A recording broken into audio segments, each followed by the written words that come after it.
And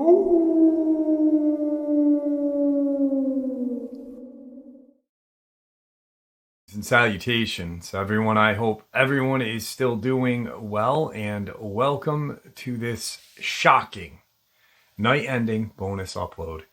Before we jump into it, a couple quick links. As many of you know, I rely on Patreon, PayPal, channel membership, and the merch to help the channel to continue to grow and go. Links to Patreon, PayPal, and channel membership is in the description below. The merch displayed directly under the video. Also, Dogman Frightening Encounters, Volume 1 through 3, the audiobook versions. They were written and researched by Tom Lyons, narrated and produced by me, Jeff Nadolny. Those audiobooks are available on Audible, Amazon, and iTunes, links to which are also in the description as well. And finally, last but definitely not least, if you'd really like to help support this channel to continue to grow and go, simply subscribe. It does not cost a cent. Click the like button, takes half a second. If you don't want to miss out on any of the informative uploads that I put out daily, click the bell icon, and folks, please leave a comment and share the video. Why? Well, because all of these things really do help the channel to continue to grow and go. They definitely do matter and are appreciated, and with that, I have taken far too much of your time. Let's jump into this night-ending bonus upload, shall we? I'm sitting on a white plastic chair in what seems like total darkness. Strapped to my chest and shoulders is an array of electronic gear, microphones, a video camera, a box that detects magnetic changes, and a Geiger counter. Somewhere in the mix is a flashlight, the only device whose function I understand, and thus the only device I cannot find. In front of me, I can almost make out the sinister shapes of some truly spooky trees. Malevolent bugs are buzzing in and out of my eyes and ears, and it occurs to me that there must be a tavern open somewhere nearby, even in this remote corner of Utah. 100 or more yards away, beyond a barbed wire fence and a little creek, are my fellow paranormal rangers, equipped with their own video cameras, night vision goggles, and assorted scientific gear. They're supposed to be watching me to see if anything happens. On this night I am the bait. Bait for what, I wonder? The unspoken hope is my own inherent weirdness might give me some sort of connection to the undeniably odd energy or entity that seems to have concentrated itself on this remote rural community, and in particular on this small ranch where I now sit, waiting for something to announce its presence. Some very strange things have happened at this precise spot where I am sitting. It is here that a visitor was accosted by a roaring but nearly invisible creature, something akin to the Predator of the movie fame. It is here that a PhD physicist reported that his mind was invaded, literally taken over by some sort of hostile intelligence that warned him that he was not welcome. It is here that the entire team of researchers watched in awe as a bright door or portal opened up in the darkness, and a large humanoid creature crawled out before quickly vanishing. And it is here that several animals, cattle and dogs, were mutilated, obliterated, or simply disappeared.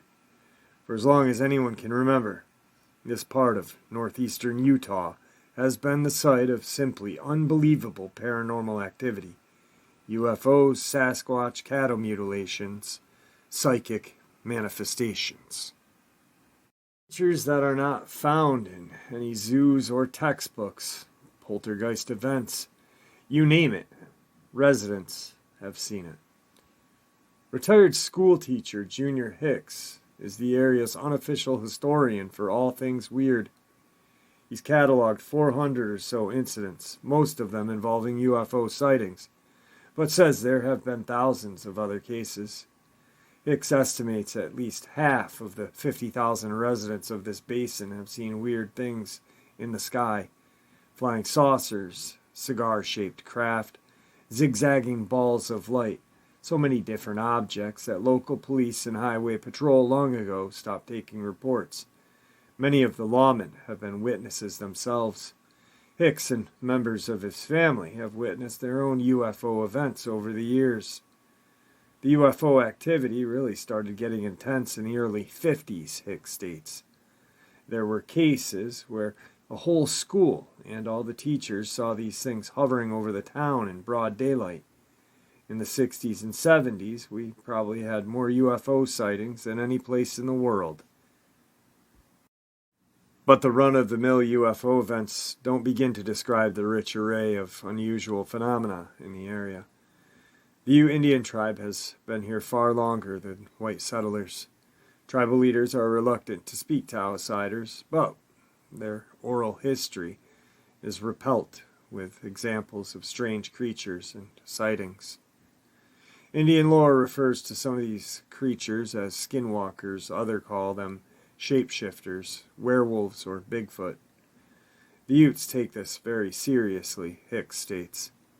They think the skinwalker are powerful spirits that are here because of a curse that was put on them generations ago by the Navajo.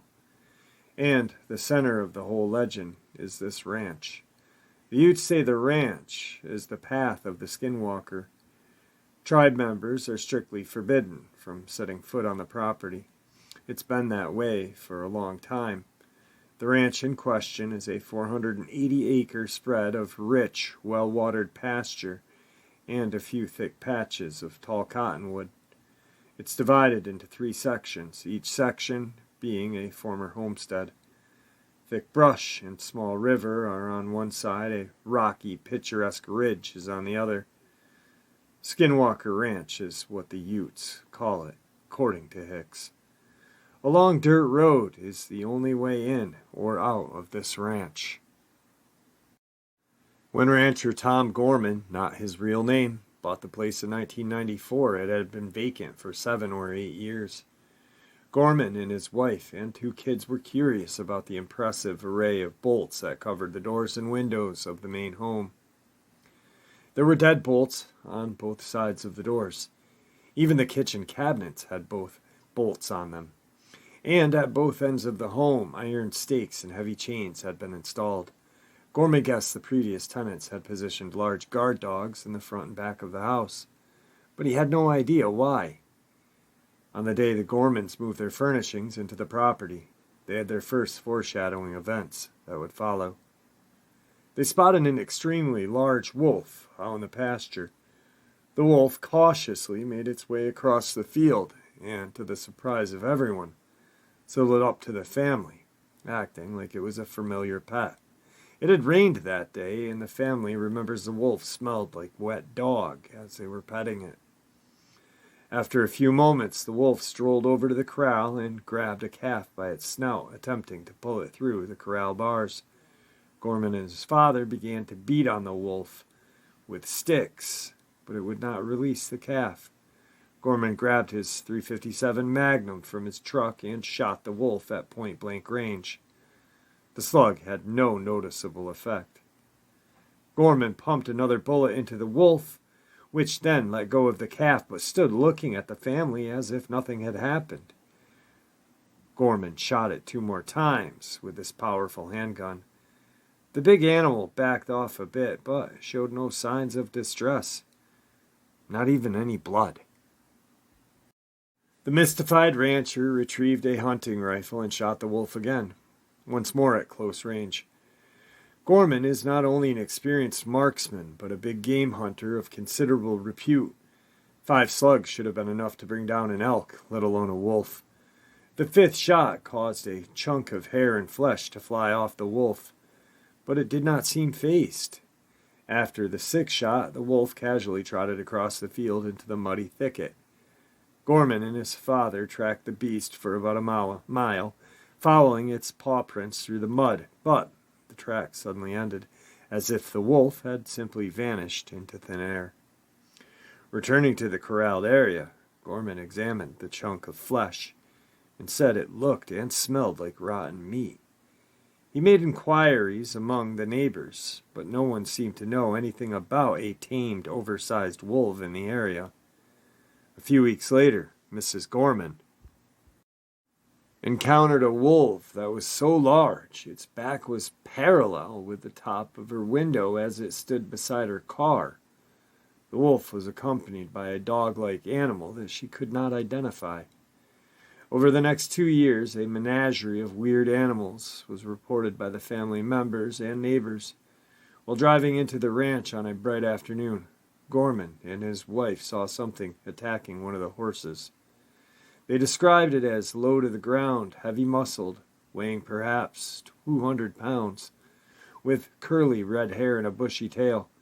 It somewhat resembled a muscular hyena, and seemed to be clawing at the horse, almost playing with it. Gorman got within 40 feet of the animal, but says it literally vanished before his eyes.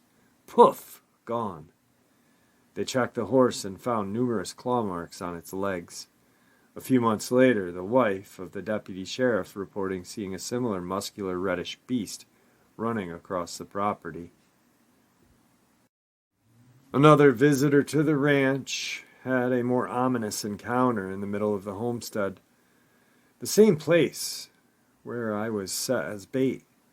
The visitor, along with Gorman and his son, say they saw a large, blurry something moving through the trees. The visitor had been meditating when this thing showed up.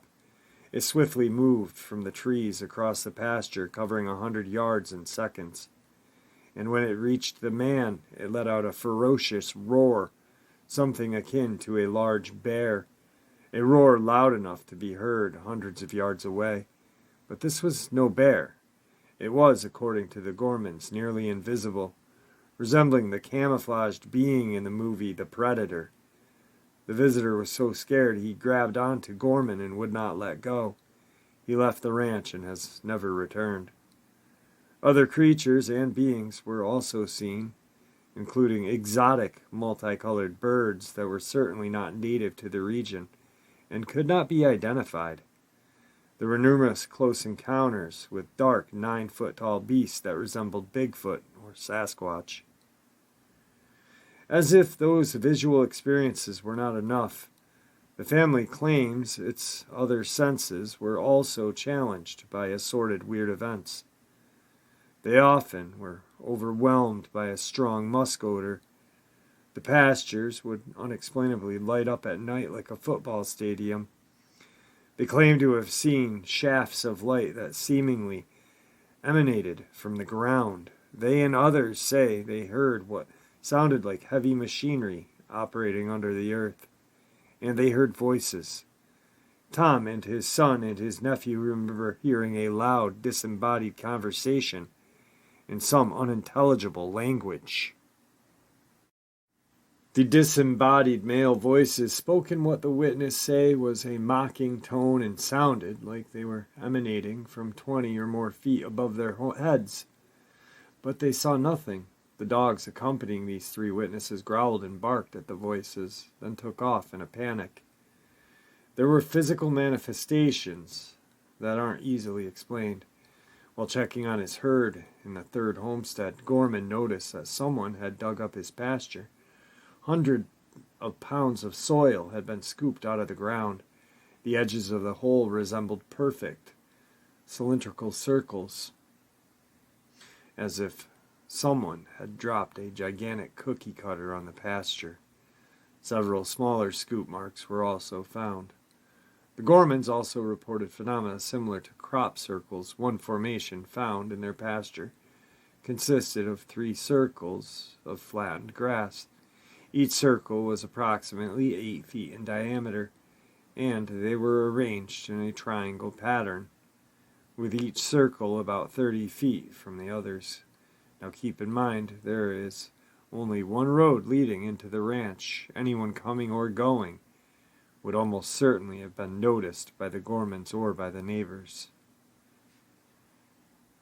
In the spring of '95, the Gormans started seeing strange things in the sky. While checking on their cattle, Gorman and his nephew spotted what they thought was a recreational vehicle parked on the property. They approached it, figuring the driver might have had mechanical problems. As they got closer, the RV moved silently away from them. They moved closer, it moved further away. They climbed a fence to get a better look at it, and that's when they knew this was no Winnebago. The craft rose above the treetops and slowly flew away, making no sound as it departed. It certainly was no helicopter. The witness had a clear view and says the object was shaped like a refrigerator, with a single light on its front and a red light on the back. Before long, everyone in the family was seeing weird aerial objects. Mrs. Gorman says something that resembled a stealth fighter, but ringed with blinking disco lights, silently hovered above 20 feet over her vehicle, zipping off. Each member had repeated sightings of a cloud that usually hovered just outside of the property. The cloud was characterized as having blinking Christmas tree lights, or silent mini explosions inside. Among the other aerial craft seen by the Gormans, their neighbors and other witnesses were classic flying saucer objects. Flying sombreros, shafts of light similar to fluorescent light tubes, and a cigar-shaped craft several football fields long. By far the most common objects they witnessed were floating spheres of different sizes and colors. In 95 and 96, the Gormans and others reported 12 separate incidents of seeing large orange circles flying above the trees at the center of their homestead. Tom Gorman claims that holes occasionally opened up in the orange spheres, and other smaller spheres would fly out. A neighboring rancher told this report of his own encounters with what he called flying orange basketball. By early 96, the sightings of blue spheres at the ranch became almost commonplace. These orbs were said to be about the size of a softball, made of glass and filled with bubbling blue liquids that seemed to rotate inside. Mr. and Mrs. Gorman say that in April of 96, they watched one of those blue orbs repeatedly circle the head of one of their horses. The horse was illuminated by an intense blue light, and there was a sound of static electricity in the air. But this was not a ball lightning. The orb seemed to be intelligently controlled. When Gorman approached the horse with a flashlight, the orb darted off, maneuvering through the tree branches with speed and dexterity. Gorman say the blue spheres seemed to generate several psychological effects on the family. Family members felt waves of fear roll over them, far in excess of what may be normal. Whatever the blue orbs appeared, it was the appearance of one blue orb in particular that finally convinced the Gormans to sell the ranch. One evening in May of 96, Gorman was outside with 3 of his dogs when he noticed a blue orb darting around in the field near the home. Gorman urged his dogs to go after the ball. The dogs chased and snapped at the orb, but it dodged and maneuvered enough to just stay out of reach of their snapping jaws. The ball led the dogs out across the pasture and into the thick brush that borders the field. Gorman says he heard the dogs make 3 terrible yelps. Then they were silent. He called for them, but they did not respond. The next morning, Gorman went to look for his dogs. What he found were 3 round spots of dried and brittle vegetation. In the middle of each circle was a black, greasy lump. Gorman surmised that his dogs had been incinerated by something.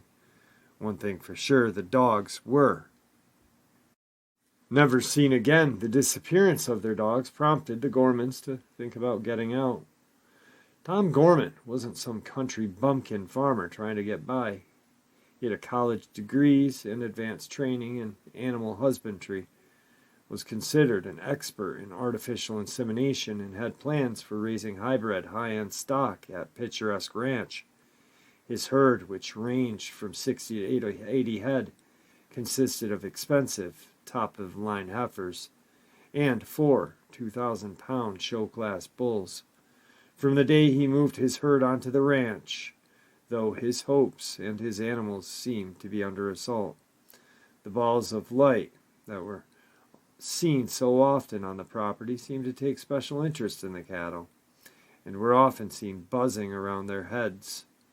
Sometimes the cattle would react violently, the herd splitting suddenly as if some invisible force was plowing through their middle. It soon got worse. Though the Gormans kept a close watch on their stock, something began exacting a terrible toll. One cow was found dead in the field. A strange, crisp hole had been cut into the eye. There were no tracks or blood, and Gorman wondered what could have done such a thing. He noticed a strong musk odor around the carcass, a smell he would come to know all too well. Cattle mutilations had been reported throughout North America for several decades. In typical cases, the ears, eyes, udders, and sex organs have been removed with surgical precision. Gorman's animals were subjected to all of the above. As an experienced hunter and rancher, Gorman was more than familiar with the capabilities of natural predators. This was not being done by coyotes or mountain lions. The butchery was simply too clean, and no blood was ever left at the scene of the attacks. His other animals also suffered. His favorite horse had its legs slashed, as if a sharp instrument or claw. The musk odor was still in the air when he discovered the damaged horse. His dogs seemed to develop paranoia. They stayed inside their doghouse for days at a time, too fearful to emerge even for food. 6 of the family's cats vanished in one night. Soon, cattle started disappearing altogether. One of the animals vanished from a snow-covered field. Gorman saw hoof prints lead into the field, but the track simply stopped as if the animal had been plucked from the sky. A 1,200-pound cow leaves tracks in the snow, Gorman said to himself. So what happened to this one? In all, 14 of Gorman's prized animals were either sliced up or vanished. In one instance, a cow was found mutilated just 5 minutes after Gorman's son had checked on it. Something cut a hole 6 inches wide, 18 inches deep, in the animal's rectum. A cord-out section extended into the cow's body cavity, yet there was no blood on the cow or on the snow-covered ground.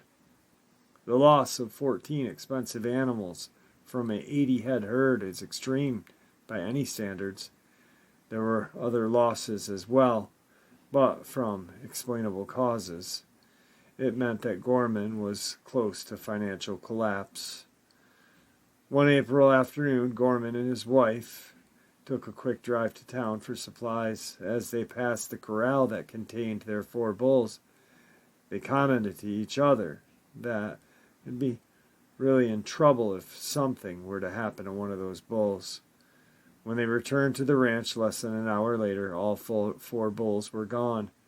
The Gormans began a frantic search for the missing behemoths, but couldn't find a trace. As a last resort, Gorman decided to peek in a metal trailer that was situated inside the corral. He thought highly unlikely that the bulls would be inside. From the corral, there is only one door into the trailer, and it's secured by a thick metal wire that clearly was still in place. Gorman was shocked to see that all 4 of his bulls were inside the trailer, squeezed like so many oversized sardines into a tiny enclosure, crammed in against the sides of the trailer and against each other. When he yelled to his wife that he'd found them, the bulls seemingly woke up as if in a dream state and started kicking the hell out of the trailer and each other. There is simply no way that anyone could coax these 4 bulls into a trailer, says Colm Kelleher, a microbiologist who would come to know Gorman well. It would be tough enough to get one of them into the trailer, but all 4 virtually impossible. The only door leading from the corral into the trailer was still secured by fastened wire, and there were cobwebs on the inside of the door, proving that it had not been opened. It's almost as if someone overheard the ranchers worrying about their bull, then decided to mess with them.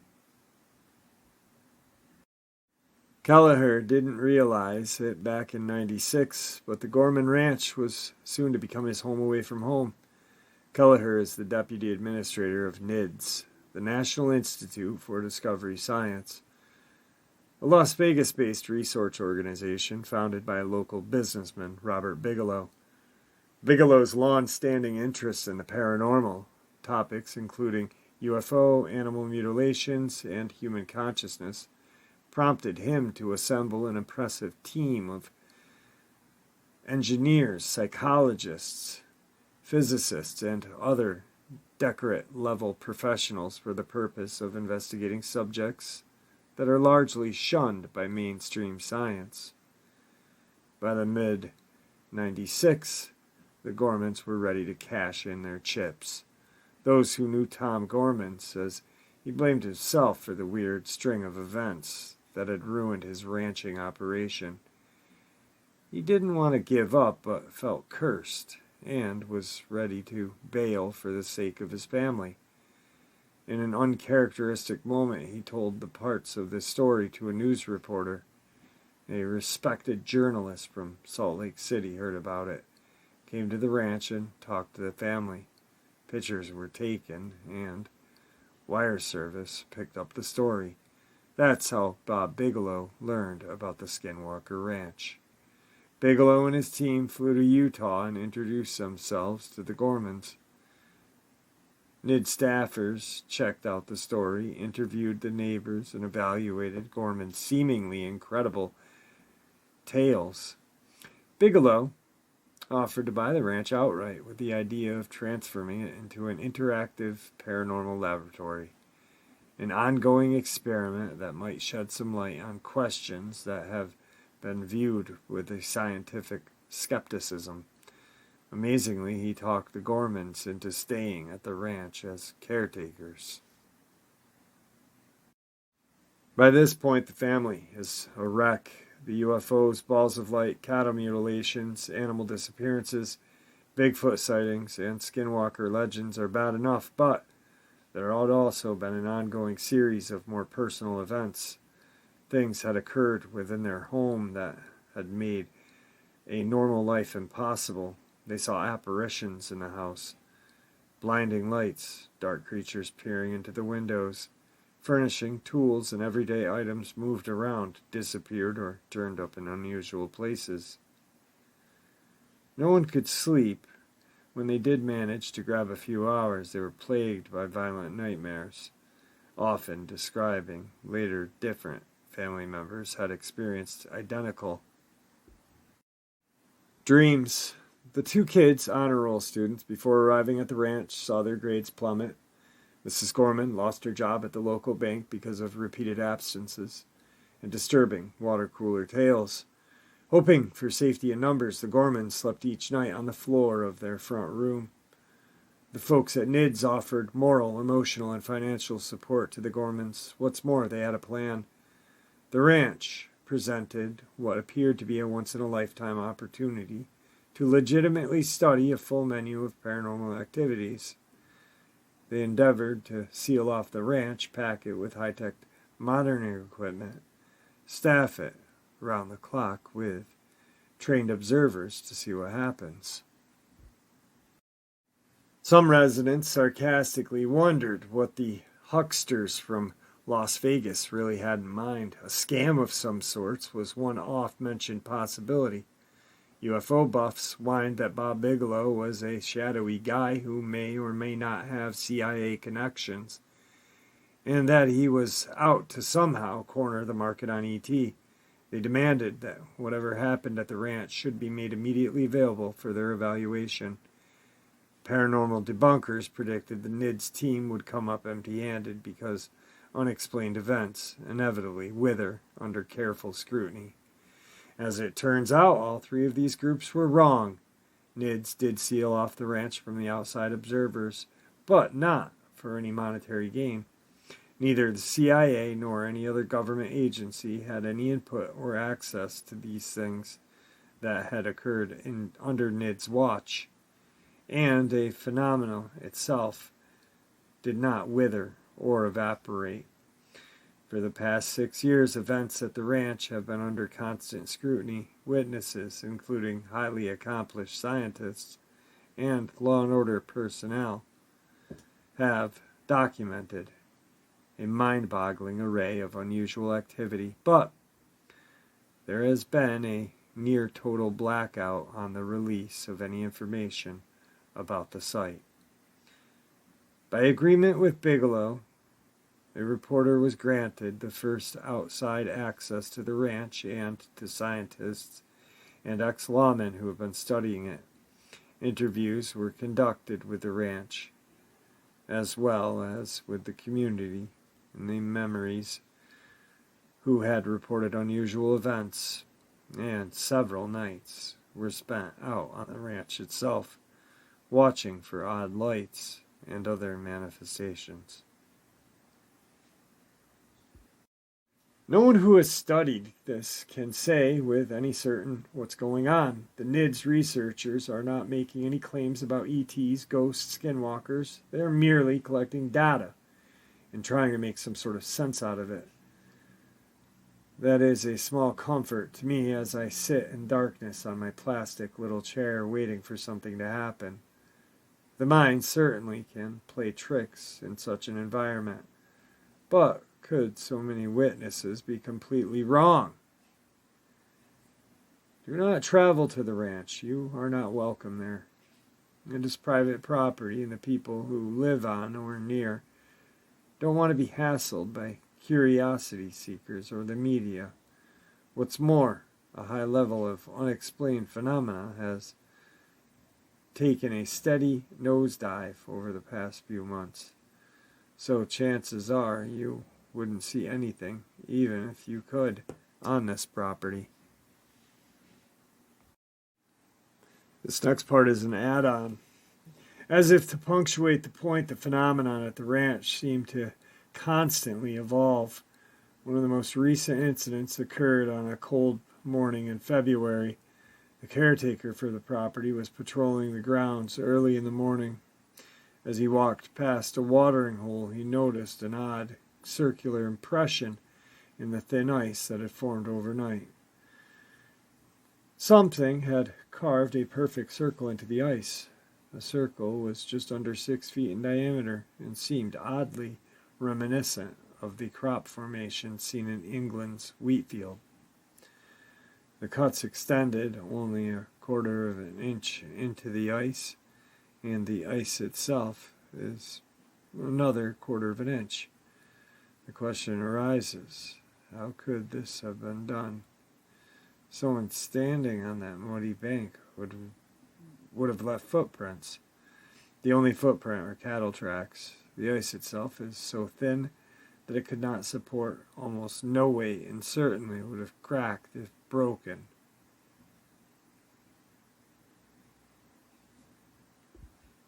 Of all the strange incidents at the ranch, this one takes the prize. It occurred on the night of March 12, 1997. Barking dogs alerted the team to something lurking in a tree near the ranch house. Tom Gorman grabbed his hunting rifle and took off in his truck toward the tree. 2 NIDS staffers followed the other vehicle. All the strange incidents at the ranch, this one takes the cake. It occurred in the night of March 12, 1997. Barking dogs alerted the team to something lurking in the tree near the ranch house. Gorman grabbed his hunting rifle, took off in his truck toward this tree. 2 NIDS staffers followed in another vehicle.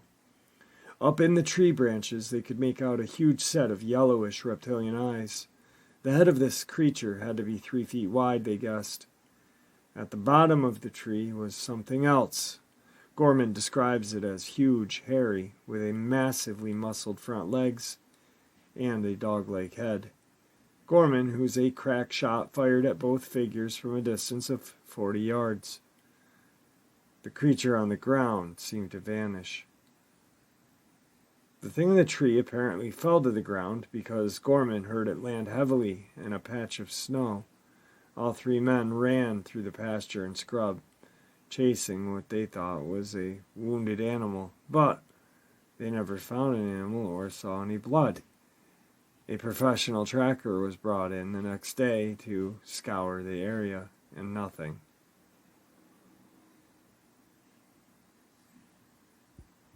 There was a physical clue left behind. At the bottom of the tree, they found and photographed a weird footprint, or rather a claw print. The print left in the snow was something large. It had 3 digits with what they guessed sharp claws at the end. Later analysis and comparison of the print led them to find chilling similarity. The print from the ranch closely resembled that of a velociraptor, an extinct dinosaur made famous from the Jurassic Park movies. For the record, no one at NIDS is saying they shot a velociraptor. They don't know what it was. And there you have it, folks. I hope you all enjoyed this night-ending bonus upload as much as I enjoyed sharing it with you. I'd like to thank you for supporting the channel. It is your support, after all, that helps this channel to continue to grow and go, and what gives us all a place and a chance to share our experiences and theories judgment-free. Everyone is simply treated with the respect that we deserve. Please, everyone, stay safe, happy, healthy, and ever vigilant, keeping an eye on our children, pets, family, and friends. These creatures are real. These events have happened. Share this information with those you love and care about, and it may just help save their lives someday. Until next time, never stop asking questions, never stop searching for the truth, and God bless you all.